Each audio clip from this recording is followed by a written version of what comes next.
श्रोते हो, अमृत कलश या कार्यक्रमामध्ये मी रेवा देवरस आपलं सगळ्यांचं मनापासून स्वागत करते आणि आपल्या सगळ्यांना माझा नमस्कार. श्रोते हो, आजच्या कार्यक्रमात कर्मवीर ज्येष्ठ नागरिक संघटना रामानंदनगर संस्थापक अध्यक्ष श्री प्रभाकर कुंडलिकराव माने यांना आम्ही आमंत्रित केलं आहे. सर, आमच्या आकाशवाणीच्या स्टुडिओमध्ये आपलं स्वागत आहे. थँक्यू.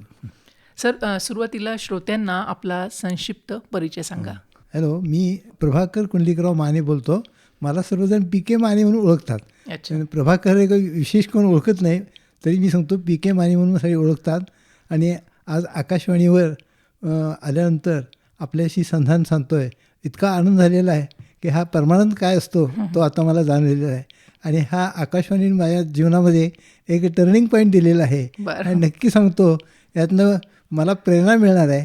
आणि माझं वय जरी 86 असलं तरी आणखी मी काम करू शकतो अशी मला खात्री वाटते ह्या प्रेरणेमुळेच. सर, आपलं जन्मगाव, शिक्षण कुठे झालं याबद्दल थोडक्यात. माझं जन्मगाव म्हणजे किर्लोस्करवाडी. किर्लोस्करवाडी म्हणजे माझे वडील सर्व्हिसला होते आणि तिथंच आमचं कुटुंब होतं. आणि माझा जन्म 1938 साली झाला. मराठी शाळा जी आहे किर्लोस्कर विद्यालय, तिथं माझं 4थीपर्यंत शिक्षण झालं. नंतर किर्लोस्कर हायस्कूल येथे 11वीपर्यंत शिक्षक झालं.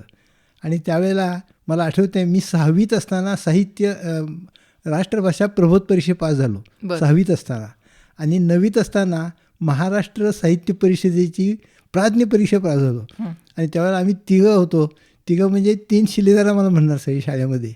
आणि हेडमास्टरने अशी आम्हाला परवानगी दिली होती, तुम्हाला शाळेच्या नोटीसमध्ये कुठेही चूक ह्रस्व दीर्घ आढळलं तर तुम्ही तिथल्या जिथं ते दुरुस्त करायची आणि मला सांगायची.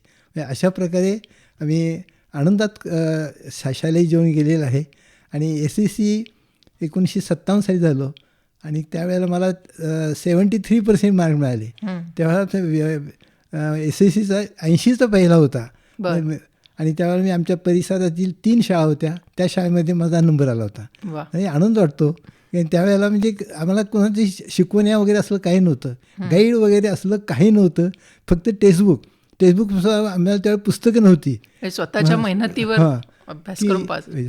आणि एक आम्हाला फक्त सिलेबस दिलं होतं आणि तो सिलेबस फक्त त्या जागृतीच्या पुस्तकातनं इतिहासाच्या पुस्तकात काढून वाचायचा आणि त्यावर द्यायचे. कारण तेव्हा टेक्स्टबुक तयार व्हायची होती. 57 साल होतं, बंडाचं साल होतं ते. त्यात आम्ही सापडलो. सर, ही जी वरिष्ठ नागरिक संघटना आपण स्थापन केली, तर ते स्थापन करण्यामागचा उद्देश काय होता आपला? आता उद्देश म्हणजे काय माहिती आहे का, मी स्वतःच रिटायर होऊन 58 वर्षे रिटायर झालो. आणि त्यानंतर लक्षात आलेलं की आता आपण समाजापासून बाजूला तर होत नाही ना, कामापासून बाजूला झालो, म्हणजे कॉन्टॅक्टमध्ये कोण येणार आहे का नाही. मग त्यावेळेला मला जाणवलं की आपण आता एकत्र यायला पाहिजेत. मग त्या दृष्टीनं आमचे मित्र जे होते परिसरातले रिटायर झालेले, त्यांना आम्ही एकत्र केलं. आणि त्यांना ही कल्पना काय प्रथम आवडली नाही. काय म्हणले, आपल्याला उद्योग नाही काय म्हणले. परंतु त्यांना पटवून दिलं की आता आपलं जीवन या मुलाबाळामध्ये आपण आनंदी कसं राहायचं हे बघायचं आहे. आणि त्यांच्या मुलांच्या प्रश्नामध्ये, त्यांच्या प्रॉब्लेममध्ये आपण लक्ष शक्यतो घालायचं नाही, आपलं मत सांगायचं नाही. असं असेल तर आपलं जीवन चांगलं होणार आहे. त्या दिशेनं आम्ही ग्रुप तयार केला. त्यावेळेला असं ज्येष्ठ नागरिक संघ असं काही डोक्यात नव्हतं, परंतु आपण एकत्र यायला पाहिजे एक नक्की होतं. मग आम्ही 10-12 लोक आम्ही एकत्र आलो. आणि त्यावेळेला असं ठरलं. त्याच वेळेला आम्हाला कोल्हापूरला ज्येष्ठ नागरिक संघ चालू आहे हे आमच्या प्रिन्सिपल VD माने, माझे चुलत भाऊ, त्यांच्याकडे मला समजलं. मग ते आमच्या इथं आले आणि त्यांनी आम्हाला प्रबोधन केलं आणि काय काम करायचं त्यांनी सांगितलं. ते तुम्ही एकत्र या आणि तुमचे प्रश्न जे असतील एकमेकाला सांगा, कुटुंबातले काय अडचणी असतील, आणि ते सोडवायचा प्रयत्न करा. आणि कुणावर तुम्ही रागावू नका, काम झालं नाही म्हणून रागावू नका, शांतपणे काम करा, एवढं त्यांनी आम्हाला संदेश दिला. आणि त्या दिवसानं आम्ही काम सुरू केलं. आणि ते करत असताना आमच्या लक्षात आलं की ज्येष्ठांचे काही प्रश्न आहेत त्याचंही आपण सोडवून केलं पाहिजे. आपण स्वतःच सोडवतोयच, परंतु सर्वसाधारण आपल्याबरोबर जे ज्येष्ठ आहेत त्यांचेही प्रश्न सोडवायला पाहिजेत. काही अडचणी असतात, घरात अडचणी असतात, कुटुंबात असतात, सगळ्यांच्या अडचणी वेगवेगळ्या प्रकारच्या. हो, मग त्या सोडण्याचा प्रयत्न केला पाहिजे. या दृष्टिकोनातून आम्ही एकत्र आलो आणि आमचा कर्मवीर ज्येष्ठ नागरिक संघ स्थापन झाला. त्या दृष्टीनं आमची वाटचाल चालू आहे प्रश्न सोडण्याच्या दृष्टीनं. आणि आता तर आम्ही नुसतंच आम्ही कर्मवीर ज्येष्ठ नागरिक संघ स्थापन आमच्या गावात केलं नाही, तर एका गावात महिलांचा एक संघ स्थापन केला, गुरुकृपा म्हणून तिसरा एक संघ स्थापन केला. अशाप्रमाणे म्हणजे ज्येष्ठांना जास्त अंतर चालावं लागू नये. गाव मोठं असल्यामुळं असं काही एकत्र येऊ शकत नाही. पण त्या पेठेमध्ये आम्ही गावामध्ये गल्लीमध्ये ज्येष्ठ नागरिक संघ चालू केले. म्हणजे जवळपास त्यांच्या घराचे जे जवळपास संघ संघ असतील ते असा, जॉईन हां, करू शकतील या उद्देशाने. या दृष्टिकोनातून. अच्छा सर, जेव्हाही आपण संघटना स्थापन केली तेव्हा सदस्य संख्या किती होती आणि आजच्या तारखेला किती आहे? तर आम्ही त्यावेळेला सुरुवात केली, आमच्याकडे कोणी येतच नव्हतं अगोदर. हे काय म्हाताऱ्या लोकांना काही कामं नाहीत काय असंच म्हणायचे.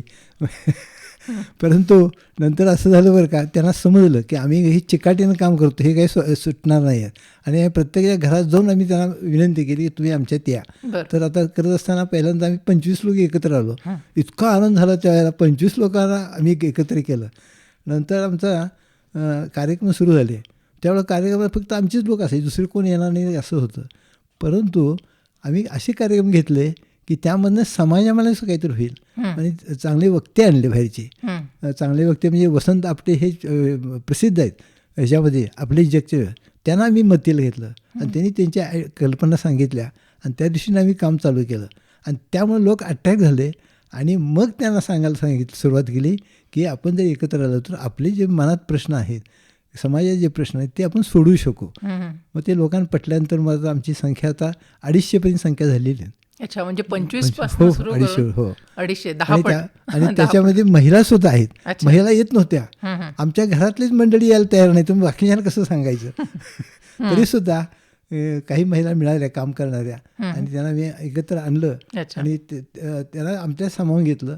नंतर काही महिलांना आम्ही म्हणून तुम्ही काम करा, तुम्हाला मदत करतो आणि त्यांचाही संघ स्थापन केला वेगळा. अच्छा, महिलांचा. अशा प्रकारे आमचं रामनगरमध्ये काम सुरू झालं. अच्छा. आणि करत असताना इथंच थांबायचं नाही म्हणलं. आता आपल्या गावात जसं आहे तसं परगावात का असू नये, लोक बाहेरचे यायला लागले. तुम्ही काय करताय? कारण आम्ही किर्लोस्करमध्ये असल्यामुळं परिसरातल्या सगळ्यांच्या ओळखी होत्या. रिटायर झालेले जे लोक होते ते आम्हाला भेटायला यायचे. तुम्ही काय करताय? ते आम्हीही करतो. असं करून मग शेजारच्या गावामध्ये नागराळे, नंतर कुंडल, नंतर दुधंडी अशा ठिकाणी आम्ही संघ स्थापन केले.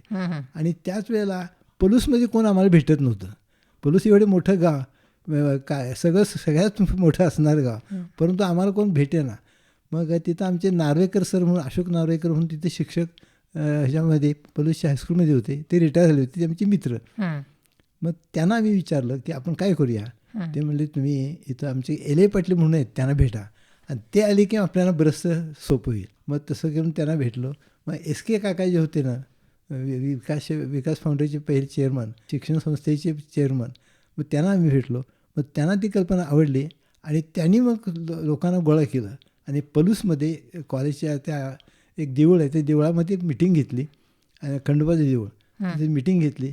त्यावेळेस एक 50 लोक आले होते आणि त्या SK काकाने आम्हाला हात दिला आणि त्यावेळेला मग आम्ही आमच्या कल्पना सांगितल्या आणि त्यांना सगळ्यांना पटलं आणि तिथं मग संघ स्थापन झाला. हां.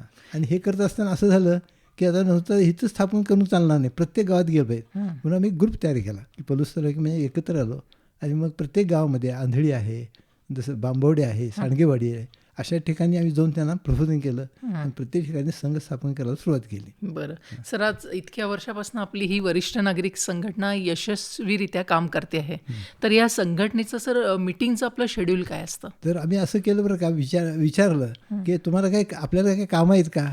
तर म्हणलं आपल्याला काही कामं नाही तशी, घरात करून काय दुसरं काही हे होत नाही. पण शेतकरी लोक असतील त्यांना काम असतं. आम्ही काही शेतकरी नव्हतो, कामगारमधनं गेलो. बरोबर. तर त्या दिवशीनं म्हणलं आपल्याला वेळ आहे तर आपण एकत्र येऊया. मग त्या दिवशीनं आम्ही एकत्र येत असताना सगळ्यांना गोळा केलं. सगळे म्हणजे आमचे मॅनेजर लोकसुद्धा त्यामध्ये होते, कामावर असणारे, आणि कुलीसुद्धा होते. असा एक ग्रुप तयार झाला. म्हणजे वरच्यापासून खालच्यांपर्यंत सगळ्या लेवलचे होते, समाविष्ट केलं. मग त्यामध्ये सगळ्या जातीचे लोक होते. तर अशा प्रकारे आम्ही एकत्र केले आणि त्यामुळं काय झालं माहिती आहे का, गावामध्ये सगळे बघण्याचे दृष्टिकोन बदलला सगळा. म्हणजे संघटना म्हटल्यानंतर कसं म्हणतात, ह्यांना काही काम नसते, काय नसते, असंच असतं. परंतु हे आम्ही असं निर्माण केलं की दर मंगळवारी आम्ही सकाळी 9 वाजता गणेश मंदिरमध्ये आम्ही स्टेशनवर बसत होतो अगोदर. संध्याकाळी स्टेशनवर बसत होतो आणि तिथं आमची हीच कल्पना रुजवली. कारण आम्हाला बसायला जागा कुठे नव्हती, प्लॅटफॉर्म.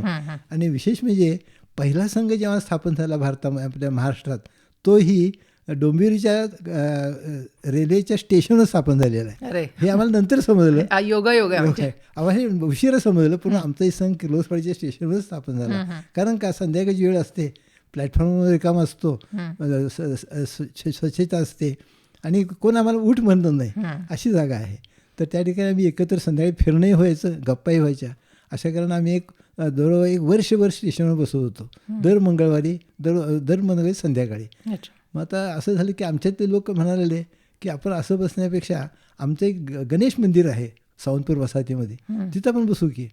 मग त्यांनी परवानगी दिली आणि त्यांनी परवानगी दिली, आम्हाला सगळं साहित्य सोय दिलं, सभेकरता लागणारं साहित्य हे सगळं त्यांनी दिलं, सतरंजा नंतर माईक वगैरे सगळं त्यांनी व्यवस्था केली. तर अशा प्रकारे गणेश मंदिर सावंतपूर वसाहतीमध्ये आहे, ब्राह्मण सभेचं आहे. त्या ठिकाणी आम्ही बसायला सुरुवात केली आणि त्यातनं दर आठवड्याला मंगळवारी सकाळी 9 वाजता शार्प सर्वांनी यायचं. अच्छा.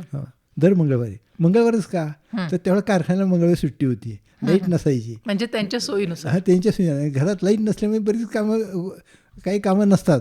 तर अशा दिवशी आम्ही सुरू केलं मंगळवार, आणि त्या दिवशी आम्ही मंगळवारी सुरू केलं आणि एक टाईम टेबल तयार केलं.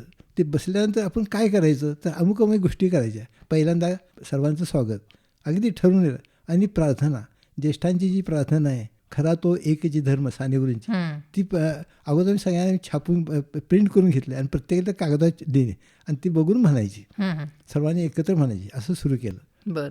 मग त्यानंतर मग प्रस्थान करून आज आपण एकत्र आलेलो आहोत, मग आता आपण काय करायचं आहे आज ते सांगायचं.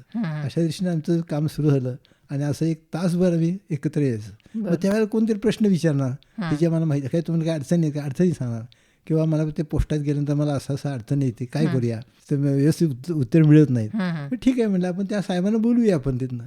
मग त्या पोस्टांच्या साहेबांना आम्ही बोलून घेतलं आणि आमची काय अडचणी ते सांगा म्हणलं, सांगितलं.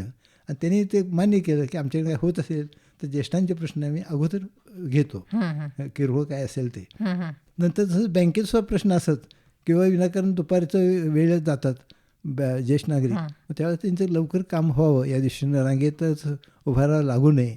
जे अतिज्येष्ठ आहेत त्यांच्याकरता, जे हे करू शकतात त्यांच्याकरता नाही, तर असं आपण करू शकतो असं त्यांना सांगून ते. हो, म्हणजे पाहायला गेलं तर हे छोटे छोटे प्रश्न आहे, पण ज्येष्ठ म्हटलं एक वयाच्या दृष्टीने फरक पडतो या सगळ्याच्यात. अच्छा सर, आपल्या भारतात आपण आता बघा, संस्कृतीच अशी आहे भारताची की दर महिन्यात काही ना काही सणवार असतात.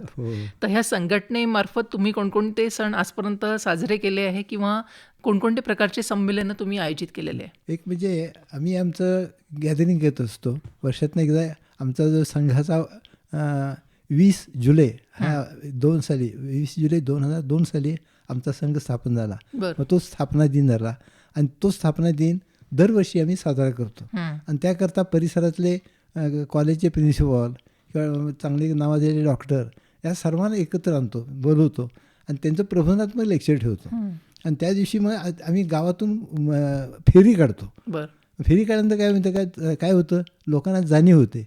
जे काही जागे झालेले नाहीत मग ते सहज जागे होऊ शकत. आम्ही सरळ हाक मग आहे, तू काय येत नाहीस, तो आपोआप येतोय परत.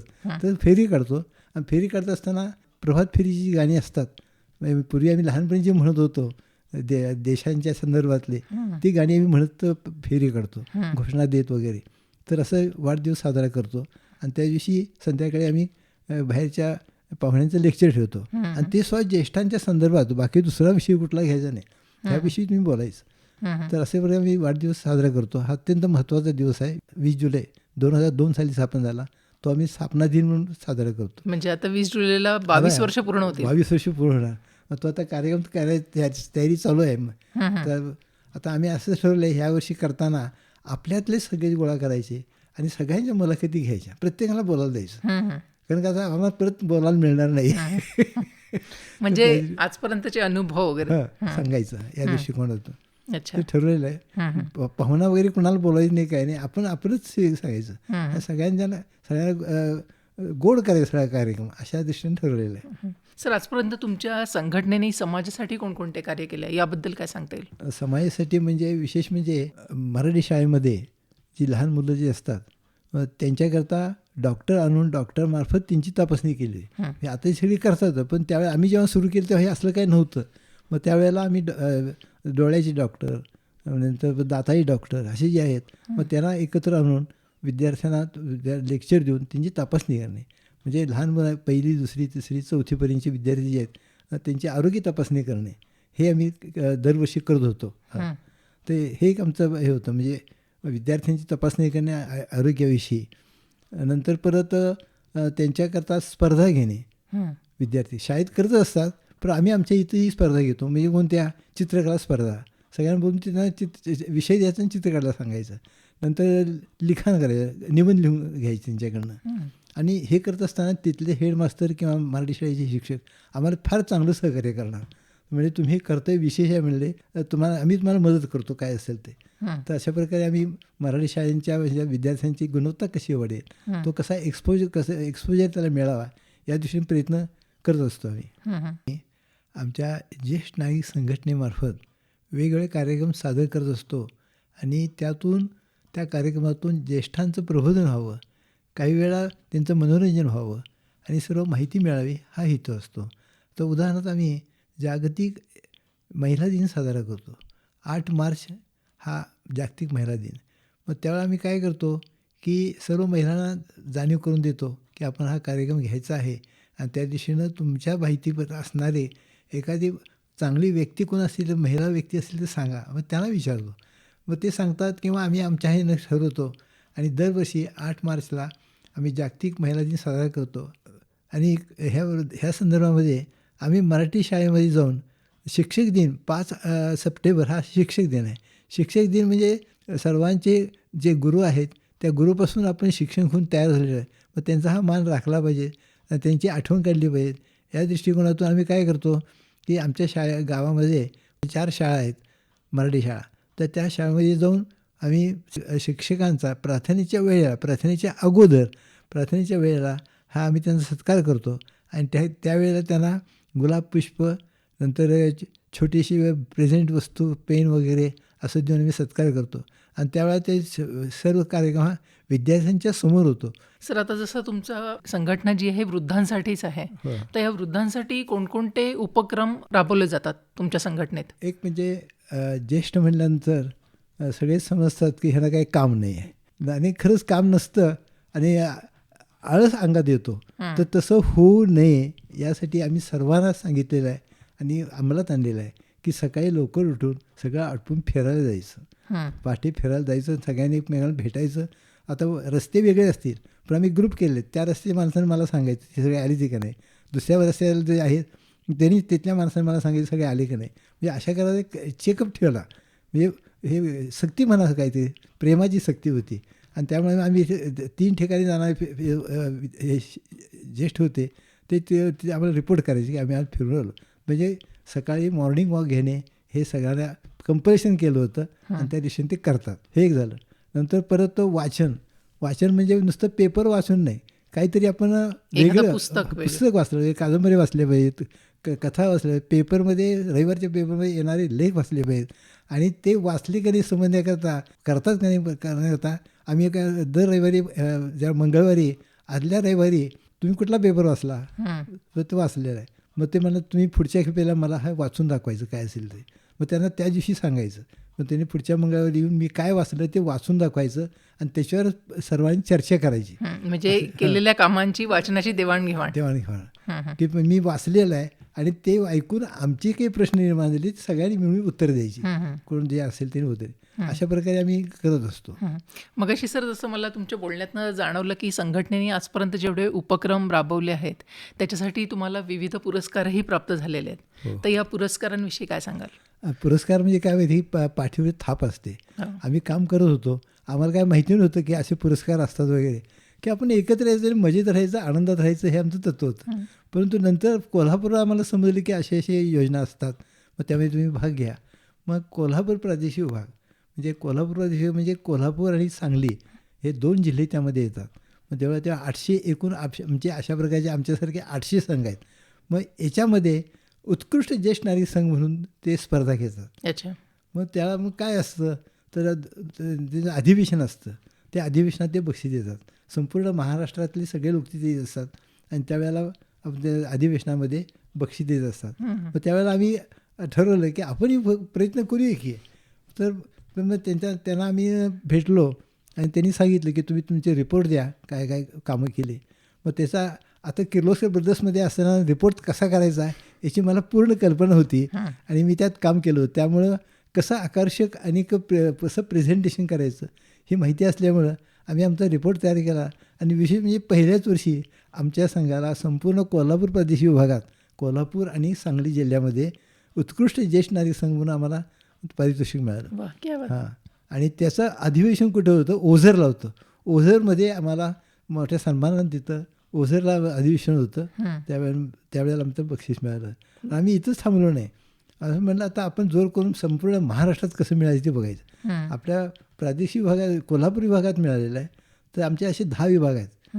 कोल्हापूर, नाशिक वगैरे असे 10 विभाग आहेत. मग त्या विभागामध्ये आपल्याला कसं बक्षीस मिळेल, आपल्या गुणवत्ता टिकवता येईल हे पाहूया म्हणून आम्ही तसा प्रयत्न केला. आणि काय त्यांची आवश्यकता काय आहे ते बघितलं. काही लागत नाही, आपण केलेलं कामाचं प्रदर्शन चांगल्या प्रकारे प्रेझेंटेशन करणं हे महत्त्वाचं आहे. त्या दिवशी आम्ही प्रेझेंट केलं.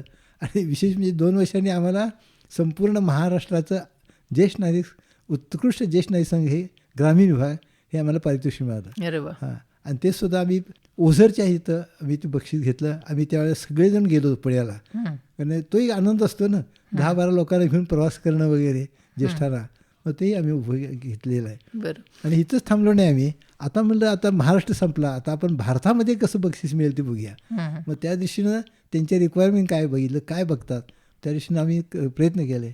आणि हे 2012 साली आम्ही प्रयत्न केला. आणि आम्ही त्यांना सांगितलं आम्ही हिंदीत वगैरे काही लिहिणार, आम्ही मराठीत लिहिणार. चालते का? चालते म्हणले. मग मराठीतनं आम्ही रिपोर्ट दिला आमच्या केलेल्या कामाचा. आणि केलेल्या कामाचा विषय आणि आम्हाला खरं वाटत नाही, परंतु मी सातारमध्ये होतो आणि त्यावेळेला मला एक फोन आला की तुम्ही मानेच बोलताय ना? होय. अहो, तुमच्या संघाला अखिल भारतीयचं बक्षीस मिळाले. इतका आनंद झाला, पण तिथं सांगायला ऐकायला कोण नव्हतं. तर अशा प्रकारे तो आनंद मिळाला. लगेच मी फोन करून आमच्या लोकांना सांगितलं, अरे आपल्याला भारतामधलं ग्रामीण विभागाचं पहिलं बक्षीस मिळालेलं आहे. इतका आनंद झाला, सगळ्या गावभर पेढे वाटण्यात आले. ही खूप मोठी अचिव्हमेंट आहे ती.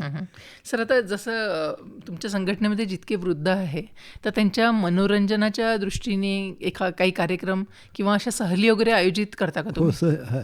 आता ज्येष्ठ नागरिक म्हटल्यानंतर काय असतं की घरातले लोक जे असतात ना, आमचे मुलं बाळ वगैरे, नंतर सुना, हे काही असं प्रवास करून देत नाहीत.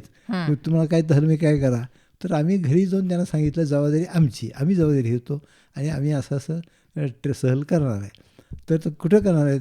तर आमचं सागरेश्वर आहे म्हणलं जवळच, तिथं जायचं. त्याला काही खर्च नाही, काही नाही, रेल्वेनं जाता येतं आणि तिथनं आम्ही चालत जाऊ शकतो. परंतु त्यामध्ये चालण्यामध्ये जे आनंद आहे, ज्येष्ठ कुणाला चालताना त्रास होतो तरीसुद्धा आपण जायचं आहे म्हणून पाऊल टाकत असतो. मग सागरेश्वरला आम्ही दरवर्षी जात असतो. तिथलं सागरेश्वर दर्शन घेणं, नंतर परत परिसरामध्ये शेजारीचं सागरेश्वर अभयारण्य आहे, मग त्या ठिकाणी जाऊन भेटून येणं वगैरे अशी भेट देणं, तर असे आम्ही ट्रिप काढत असतो. बरं. सर, आजपर्यंत इतके वर्ष तुम्ही या संघटनेसाठी काम करताय, तर आतापर्यंतचा एखादा असा अविस्मरणीय प्रसंग सांगता येईल का की तुम्हाला जो कायम लक्षात आहे? अविस्मरणीय सगळेच प्रसंग अविस्मरणीय आहेत. काय मी सांगू तुम्हाला की इतके प्रश्न निर्माण झाले असे की त्यामध्ये सोडत असताना त्यातला एक प्रसंग सांगतो. आमचा एक ज्येष्ठ आजारी होता आणि त्याची परिस्थिती नव्हती की पुढे जाण्याची. पण आमचे लोक त्यांना म्हणले की नाही, आपण त्यांना मदत करायची. मग आम्ही वर्गणी गोळा केली. काय प्रति कोणी 10 दिले, 5 दिले, काय असेल ते, आणि आमच्याकडचे काय असेल ते, आणि आम्ही काही हे होतो त्यांनी पैसे घातले आणि त्यांना मी मिरज हॉस्पिटलमध्ये ॲडमिट केलं आणि त्यांना तिथून ओके करून आणलं होतं. वा. हां. आणि आता ते ठणठणीत आहेत. आणि ते फॅमिली आमच्याशी आता समरस झालेली आहे. किंवा हे ज्येष्ठांनी पुढं होऊन केलं, कारण त्याच्यात पुढं जाणारं कोण नव्हतं. त्या अशा दृष्टीनं ते आम्ही केलेलं आहे. आणि त्यात आनंद जो मिळाला ना, तो आनंद द्विगुणित होता. मी असं प्रश्नच नाही त्यामध्ये. बरोबर आहे. ज्येष्ठ नागरिक संघाचं काम करत असताना बऱ्याच व्यक्ती अशा दिसल्या की सरकारी योजनांचा त्यांना लाभ घेता येत नाही किंवा त्यांना ती माहिती मिळत नाही. तर आम्ही काय केलं की अशा सरकारी योजना ज्या आहेत, तर संजय गांधी आहे, निराधार योजना आहे, नंतर महिलांच्याकरता आहे, ह्या ज्या योजना आहेत, त्या योजनाची त्या संबंधितपणे माहिती पोचली पाहिजेत. इतकी गरजू आहेत, त्यांना माहितीच नाही कुठला आहे लागतं. त्या दिवशीने आम्ही एक शिबिर घेतलं. तर आमच्याकडं ते मगाशी सांगितलं, आमच्या पूर्वीचे NJ पाटील म्हणून काम करणारे आहेत, त्यांना पूर्ण माहिती आहे. हं. मग त्यांचा मी वेगवेगळ्या ठिकाणी गावात लेक्चर ठेवा, गावात जाऊन अगोदर त्यांना सांगायचं. हं. सर्व ज्येष्ठ जे आहेत, हं. जे ज्येष्ठ आहेत हं. ते सर्वांनी एकत्र यायचं. मग त्या महिला सुद्धा एकत्र यायला. मग तसं आम्ही परिसरामध्ये हे सांडगेवाडी, आंधळी या ठिकाणी आम्ही घेऊन ते अशी सभा घेतल्या आणि त्यामध्ये सर्व ज्येष्ठ म्हणजे जे गरजू आहेत ना, ज्यांना पैशाची नळ आहे, म्हणजे जे सरकारी योजनेचा लाभ मिळावा, अशांना मी गोळा केलं आणि त्यांना माहिती दिली किंवा प्रत्येकाचं काय काय अडचणी विचारून घेतल्या आणि त्या विचारून घेऊन त्यांना योग्य तो सल्ला देऊन त्यांनी कोणते फॉर्म आम्हाला द्यायचे, सर्टिफिकेट द्यायची हे त्यांना सांगितलं. मग एक म्हणजे इथला राहण्याचा दाखला, वयाचा दाखला हे अत्यंत महत्त्वाचे आहेत. म्हणजे हे मिळण्याकरता त्याला माहिती दिली. पूर्वी कसं होतं, हे असले विशेष नव्हतं. आत्ता परिस्थिती काय आहे, हे सगळं ते ऑनलाईन सगळं मिळतं आहे. पण तेव्हा असं काही नव्हतं. त्यावेळेला आपण हे असं केलेलं आहे की ती माहिती घेतली आणि ती माहिती त्यांना आमचे जे फॉर्म आहेत ते फॉर्म कशी भरायचे ते शिकवलं. नंतर आम्ही माणसं तयार केली आणि ती माणसं त्यांना मदत करत होते आणि असे भरलेले फॉर्म सरळ तहसील कार्यालयात नेऊन दिले. आणि त्यावेळेला ते प्रत्येकाला सह्या लागतात. तलाठीची सही लागते, नंतर परत सर्कलची सही लागते. असे जे आहेत ते त्यांना जाऊन विनंती केली, व हे आहे आमच्या ह्यात काय पेंडिंग असं तर सांगा, आम्ही दुरुस्त करून देतो. मग त्यांनी सुद्धा आम्हाला काही मदत केली आणि सर्व फॉर्म्स आमचे त्यांनी ओके करून देत होते. किंवा काही त्रुटी असतील तर ते आम्हाला सांगत होते. मग ते पूर्ण करून देत होत. तर अशा प्रकारे आम्ही हे कार्य केलेलं आहे सुरुवातीला. आणि आत्तासुद्धा हे कार्य आमचे NJ पाटील म्हणून आहेत, ते करत असतात, त्यांना मी मदत करत असतो. अशा प्रकारे जवळजवळ 800 ते 900 लोकांना ज्या सरकारी सवलती आहेत त्या ह्या संघटनेमार्फत मिळवून दिलेल्या आहेत. अच्छा, त्याचा लाभ मिळून दिलेला आहे. आणि एवढंच नाही, काही वेळा त्यांचं त्यांना ते पेमेंट मिळत नाही, काही बँकेत प्रश्न तोही आम्ही सोडवतो. कुठं काही अडचण आली असेल, काय त्यांचं हे होत नसेल, टॅली होत नसतील, फोटो बरोबर नाही आहे, सही चुकी हे वाटते, मी जाऊन तिथल्या मॅनेजरला सांगून आपण ते प्रश्न सोडवले. तर मी काम करत असताना, ज्येष्ठांचं काम करत असताना आणखी एक आम्ही काम केलेलं आहे. एक म्हणजे किर्लोस्कर ब्रदर्समध्ये काम करत असल्यामुळं तिथं आमचा एक ग्रुप तयार झाला आणि त्या ग्रुपमध्ये आम्ही विकास चॅरिटेबल ट्रस्ट हा संघाने किर्लोस्करांनी स्थापन केला. मग त्याच्या माध्यमातून आमच्या म्हणजे 95 सालापासून ते 2010पर्यंत परिसरामध्ये जे शाळा आहेत, मराठी शाळा आहेत, हायस्कूल आहेत, मग त्यांच्यामध्ये जी गुणवत्ता वाढ कशी होईल, त्यांचे काही प्रश्न कसे आहेत, ते काय आहेत, त्यांना काही जे रिक्वायरमेंट काय आहेत का, पुस्तकं आहेत का, वह्या आहेत का, असं काही जे आहे ना, की गरीब विद्यार्थ्यांना असं कोण मदत करत नाही. तर असं शाळेने जर आम्हाला सांगितलं तर विनंती केली तर आम्ही ते द्यायचं, करायचं. ह्या दृष्टिकोनातून आम्ही शाळांचं परीक्षण करायला सुरुवात केली. मग शाळांचं मूल्यमापन करायचं, त्यांना अगोदर सांगायचं आम्ही काय काय बघणार आहोत, कुठल्या एरियामध्ये त्यांना चार्ट द्यायचा, आम्ही काय पाहणार आहोत. त्या दिवशी त्यांनी प्रगती करावी, दुरुस्ती करावी. या दिवशीनं आदर्श शाळा पुरस्कार त्यावेळेला आम्ही जाहीर केला, घेणार आहोत. मग त्यावेळेला आमच्याकडून शाळा कोणी यायलाच तयार नव्हत्या. मग प्रत्येकाकडे जाऊन त्यांना सांगितलं की तुम्ही काही करायचं नाही आहे, तुम्ही फक्त आत्ता जे करताय तेच काम व्यवस्थित करून दाखवा आम्हाला, वेगळं काही नाही आहे. मग त्यांना काय वाटतं ते खर्च होणार, हे करायला ते करायला लागणार, पैसे लागणार. तर म्हणलं तसं काही न करता आपल्याला करता येतं, हे त्यांना दाखवून दिलं आणि ते काम करतच असतात. फक्त त्याला पाठीवर थाप मारायचं काम आमच्या संघटनेने केलं. तर या विकास चॅरिटेबल ट्रस्टनं केलेलं आहे. आणि त्या दृष्टिकोनातून परिसरातील 40 शाळांमध्ये ही योजना राबवलेली आहे. मग ते करत असताना पारदर्शकपणा यावा म्हणून काहीतरी आपण हे केलं पाहिजे ना, मूल्यमापन कसं करायचं याबद्दल गाईडलाईन्स पाहिजेत. मग आमची कमिटी काय झाली, मूल्यमापन कमिटी हे असे नाव दिलं आणि त्यांच्यामार्फत आपण सगळे पॉईंट ठरवले. तो एक 50 पॉईंट काढले आणि त्या 50 पॉईंटला उपप्रश्न होते आणि ते सर्व प्रश्न आम्ही आमच्या मिटिंगमध्ये सादर केले. आम्ही काय केले ते, मग त्यामध्ये विस्तृत प्रमाणात चर्चा झाली आणि तो आमचा चार्ट फायनल केला दुरुस्ती करून. आणि मग त्या दृष्टिकोनातून आम्ही प्रत्येक शाळेला कळवलं, जे परिसरातल्या 40 शाळा आहेत त्यांना कळवलं की आम्ही आदर्श शाळा पुरस्कार योजना सुरू केलेल्या आहे, तुम्ही त्यात सहभागी व्हावं. तर अगोदर काय कोण काय विशेष दाद देणार, मग आम्ही त्यांना जाऊन प्रत्येक सांगितलं की असं आहे, तुम्ही काही खर्च करायचं नाही आहे, तुम्ही फक्त तुमचं कधी चाललेलं काम व्यवस्थित दाखवा, एवढंच आहे. तर हे कार्य तुमच्या संघटनेच्या अंतर्गत झालेलं आहे. हो, संघटना प्लस आम्ही हे होतं. बरं हां, बरं. हे जरा म्हणजे कसं होईल माहिती आहे का, हे वेगळं काम होईल जरा ह्या दृष्टिकोनातून. सर, आज आपण इथे आलात आणि आपल्या संघटनेविषयी आपण इतकं चांगलं बोललात. आपण केलेलं कार्य अनुभव आमच्या श्रोत्यांच्या नक्कीच कामात येईल असा मला विश्वास वाटतो. आपण इथे आलात यासाठी आकाशवाणी सांगली परिवारातर्फे आपले आभार. धन्यवाद. थँक्यू.